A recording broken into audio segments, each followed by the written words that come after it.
नहीं, ऐसा एक दिन नहीं, 1 घंटे में भी हो सकता है और ये कारनामा बैंक वाले करते हैं। तो आज इसको समझने के लिए हम देखेंगे कि आपने बैंक में जाकर मान लो 100 रुपये जमा करें।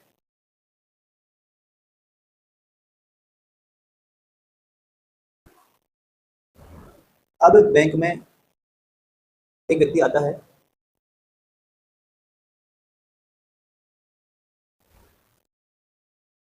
ए,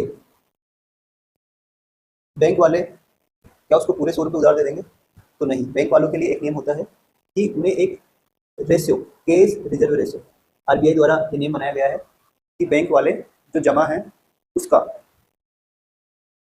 15% अपने पास रखेंगे और शेष को वो उधार दे सकते हैं। तो 100 में से 15 रुपये बैंक अपने पास रहेगा और एक को वो 85 रुपये उधार दे सकता है। अब एक को क्या वो नगद पैसे देकर भेजेगा? नहीं, एक के अकाउंट में 85 रुपये जमा कर दिए जाएंगे। अब मान लेते हैं कि एक पैसा नहीं निकलवाता है, उसको जब काम होगा तो वो ऑनलाइन ट्रांसफर करेगा। अब बैंक के पास दूसरा व्यक्ति बी उधार लेने के लिए आता है। बैंक ने जो एक को 85 रुपये दिए हैं वो भी बैंक के पास ही है, एक को नगद उन्होंने दिए नहीं है, तो इसका 15% बचाता है। 15% लगभग हो गया 13 रुपये। निकालकर 85 में से 13 रुपये निकालकर बचे 72 रुपीज़ वो बी को उधार दे देंगे। एक को 85 रुपये दिए, बी को 72 रुपये दिए। बी को क्या नगद पैसा देंगे हाथ में? नहीं, बी का भी खाता खुलवाया जाएगा और उसके अकाउंट में 72 रुपये डाल दिए। कुछ समय बाद, कुछ मिनटों बाद एक नया कस्टमर आता है लोन लेने के लिए। अभी न एक को नगद पैसा दिया है न बी को नगद पैसा दिया है, तो बी का जो 72 रुपीज़ है उसका 15% रिजर्व रखे, 15% हो गया करीब 11 रुपये। 72 रुपीज़ में से 11 रुपये बैंक वाले रख के बाकी के 61 रुपीज़ सी को उधार दे देंगे। क्या सी को नगद पैसा दिया जाएगा? नहीं, सी का भी अकाउंट खुलवाया जाएगा और उसके खाते में पैसा ट्रांसफर किया जाएगा। अब बैंक के पास पैसे कितने थे? आपने कितने पैसे दिए बैंक को? 100 रुपये। बैंक ने ए, बी और सी को मिलाकर कितने पैसे दे दिए? 218 रुपये। आपने बैंक को दिए 100 रुपये, बैंक ने कितने उधार दे दिए? 218 रुपये। तो कितना हो गया? 2x से भी ज़्यादा हो गया। हम ये मान लेते हैं कि करीब 200 रुपये उधार दिए गए।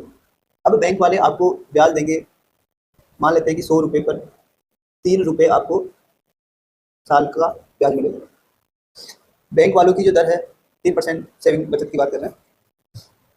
बैंक वाले जब उधार देंगे तो उनकी रेट 10 से 15% के बीच होंगी, 10% मान लेते हैं। आपको बैंक वाले आपके 100 रुपये पर 3 रुपये देंगे, जबकि बैंक वालों ने कितना उधार दे रखा है? 200 रुपये।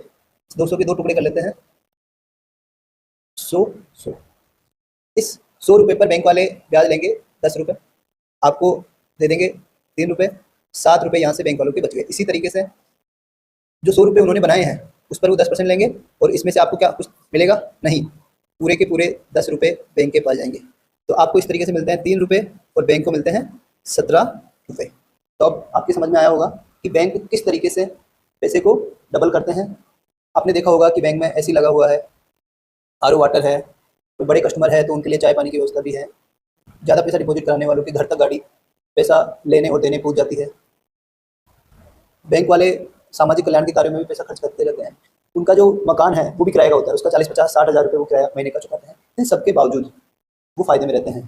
तो यह एक मुख्य वजह है इसमें। दोस्तों, यदि हमारी वीडियो अच्छी लगी हो तो इसे आप सेव कर सकते हैं और अपने दोस्तों के साथ शेयर कर सकते हैं। और इसी तरीके की मोर लाभकारी जानकारी के लिए हमारे चैनल को सब्सक्राइब करें। Thank you.